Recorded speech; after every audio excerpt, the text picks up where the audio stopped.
Welcome to the Daily History Chronicle. Each day, we travel back to discover a pivotal moment that changed the world.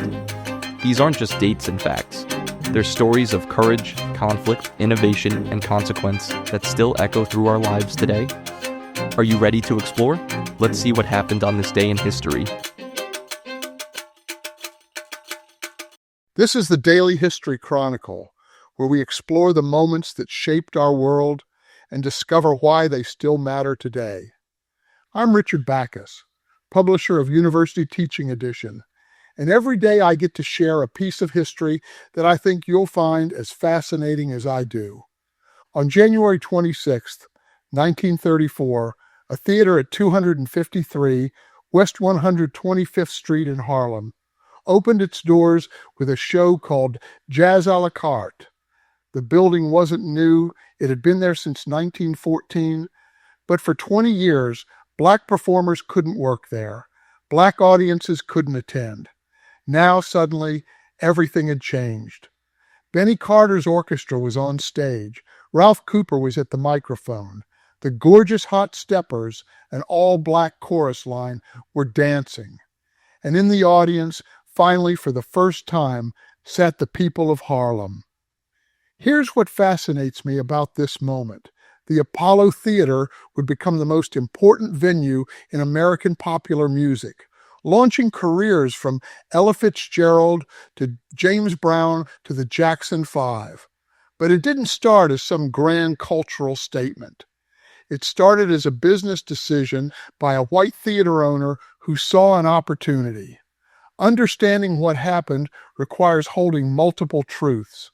That the Apollo emerged from commercial calculation and became something sacred to a community and transformed American culture in ways nobody could have predicted. All three things are true. Picture this: a Friday evening in Harlem, bitterly cold outside, the Great Depression still grinding down the nation. Inside the former burlesque house, 1,500 seats are filling up. The New York Amsterdam News has billed this as one of the most important theater events in the history of Harlem. Celebrity guests arrive: Bill Bojangles Robinson, pianist Lil Armstrong. The management has promised an all-colored production of the best quality and the most lavish and colorful extravaganzas. The evening doesn't go perfectly. According to one reviewer, Benny Carter's band needs lots more rehearsing and hit many a sour note. A singer named Mabel Scott danced a little too much. Some jokes fell flat. None of that mattered. The Apollo opened with a bang, another reporter wrote.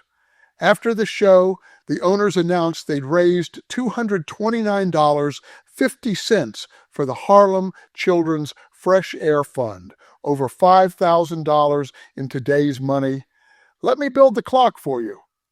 That building at 253 West 125th Street had opened in 1914 as Hertig and Seaman's new burlesque theater. For 20 years, it served white audiences exclusively. Black people weren't allowed to attend. Black performers weren't allowed on stage. When Black patrons were finally admitted in later years, they had to enter through a separate door on 126th Street and sit in a segregated balcony section. Meanwhile, Harlem itself was transforming. The neighborhood had been largely white at the turn of the century, but during the Great Migration, Black Americans from the South poured into New York. By the 1920s, Harlem had become the largest urban Black community in America. The Harlem Renaissance was in full swing, a cultural explosion of literature, art, music, and theater. Yet many of Harlem's own entertainment venues still barred the people who lived there. When Mayor Fiorello LaGuardia cracked down on burlesque in the early 1930s, the old theater fell into Sidney Cohen's hands. Cohen was a white businessman who operated several theaters around the city. He saw what any savvy businessman would see: a 1,500-seat theater sitting in the middle of a community hungry for entertainment, with no competition willing to serve them. Cohen hired Morris Sussman as manager and reopened the theater under a new name, borrowed from a smaller venue nearby that had also closed. They named it after the Greek god of music, Apollo. Here's what troubles me when people tell this story as pure triumph. The Apollo wasn't built by black visionaries creating a space for their community. It was created by white businessmen who recognized an underserved market. Cohen donated opening night proceeds to charity, which was good PR. But the business model was straightforward. Charge admission, book talent, fill seats, and yet something else happened. Something the ledger books couldn't capture. Think about what it meant in 1934 for black performers to have a major stage in New York City. The Cotton Club was in Harlem, yes, but it featured black entertainers performing for white-only audiences. Most Broadway theaters wouldn't hire black performers in anything but stereotyped roles. The Apollo offered something different. Black artists performing their own material for audiences that looked like them, judged by standards set by their own community.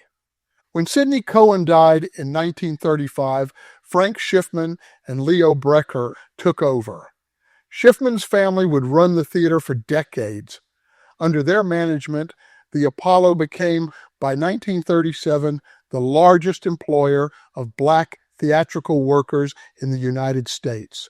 Not just performers, but stagehands, ushers, box office staff. The only theater in New York City hiring black people for backstage positions. 10 months after opening night, something happened that would define the Apollo for generations. Ralph Cooper launched Amateur Night. The idea was simple. Let unknowns compete for a small cash prize. The execution was brutal. The Apollo audience earned its reputation as the toughest crowd in America. If they didn't like you, they booed. They didn't just boo, they howled. And then a man called the executioner would come out with a broom or a prop hook and sweep you off the stage. On November 21st, 1934, a 17-year-old orphan named Ella Fitzgerald put her name in a hat with 2 girlfriends. It was a dare. She planned to dance. She was going to imitate a popular dancer called Snake Hips Tucker. But then she watched the Edwards sisters perform before her. They were polished, professional. They had costumes. Ella was disheveled, poorly clothed, a homeless teenager in the Great Depression. I looked and I saw all those people, she later recalled, and I said, "Oh my gosh, what am I going to do out here?" Everybody started laughing and said, "What is she going to do?" At the last second, she decided to sing instead. The first notes were a disaster. The crowd started to turn. Ralph Cooper rushed out to protect her, begged the audience to give the girl a chance. Ella gathered herself. She sang Judy by Hoagie Carmichael, imitating her mother's favorite singer, Kenny Boswell. By the end, they were demanding encores. 3 encores later, she said, the $25 prize was mine. The theater was supposed to give winners a week-long engagement. They looked at this poorly dressed teenager and decided her appearance was too untidy. They gave her the cash, but not the stage time. She kept entering contests around the city, kept winning. A year later, she was singing with Chick Webb's orchestra. Ella Fitzgerald went on to record over 2,000 songs, win 13 Grammy Awards, and become the First Lady of Song. There's a piece of wood that still sits on a pedestal at stage right. Every performer who takes the Apollo stage touches it before they go on. They call it the Tree of Hope. The original elm stood on 7th Avenue between 131st and 132nd Streets, back when that stretch was called the Boulevard of Dreams. During the Harlem Renaissance, performers would gather under its branches before shows at the Lafayette Theater, pulling leaves for luck. When the city widened 7th Avenue in 1934, the tree came down. Ralph Cooper bought a piece of the stump and brought it to the Apollo. It's been rubbed smooth by thousands of hopeful hands: Billie Holiday's hands, Sarah Vaughan's hands, James Brown's hands, Jimi Hendrix's hands. Lauryn Hill touched it before she got booed off stage at 13 years old. She touched it again years later when she returned as a star. I find myself thinking about that wood, about what it carries, about the accumulated hope and fear and talent that has passed through that room. In October 1962, James Brown decided to record a live album at the Apollo. His record label, King Records, thought it was crazy. Label head Sid Nathan refused to pay for it. A live album with no new songs? Who would buy that? Brown paid for it himself. He rented the 1,500-seat theater for $5,700, hired his own recording crew, and captured what Rolling Stone would later call the greatest live album of all time. Are you ready for Star Time? MC Fats Gonder asks at the start, and then, it is indeed a great pleasure to present to you at this particular time, nationally and internationally known as the hardest working man in show business. Live at the Apollo spent 66 weeks on the Billboard chart. Radio DJs started playing the whole thing straight through. People were calling in, famous Flames member Bobby Bird remembered. They really wanted to hear the whole thing, the excitement and everything. The music was half of it. The other half was the audience, their screams perfectly timed, their energy feeding Brown's energy, creating something that couldn't exist in a studio. You can hear it on the recording. The Apollo wasn't just a venue. It was a collaboration. I know what that album could do to a person. When I was a teenager, I completely wore out my copy of Live at the Apollo, moving the needle back and forth across the record, trying to capture every lick the guitarist Les By put out. Les By doesn't get mentioned much when people talk about that record. It's always Brown, always the famous Flames, the horns, Fats Gonder's legendary intro. But that guitar work, clean, precise, locked into the pocket, that's the foundation everything else rides on. A kid in his bedroom, hunched over a turntable, wearing grooves into grooves, training his ear to hear what his fingers needed to do. That's how you learned, not from books, from that stage, reaching out through vinyl, teaching anyone willing to listen. That's how I learned to play. Here's something that stays with me. During the Harlem riots of 1935, 1943, and 1964, when stores were looted and buildings burned, the Apollo remained untouched. Frank Schiffman's son, Robert, said local residents never called it the white man's theater or Frank Schiffman's theater. They called it our theater. During World War II, the Apollo set aside 35 tickets every Tuesday for soldiers at the Harlem Defense Recreation Center.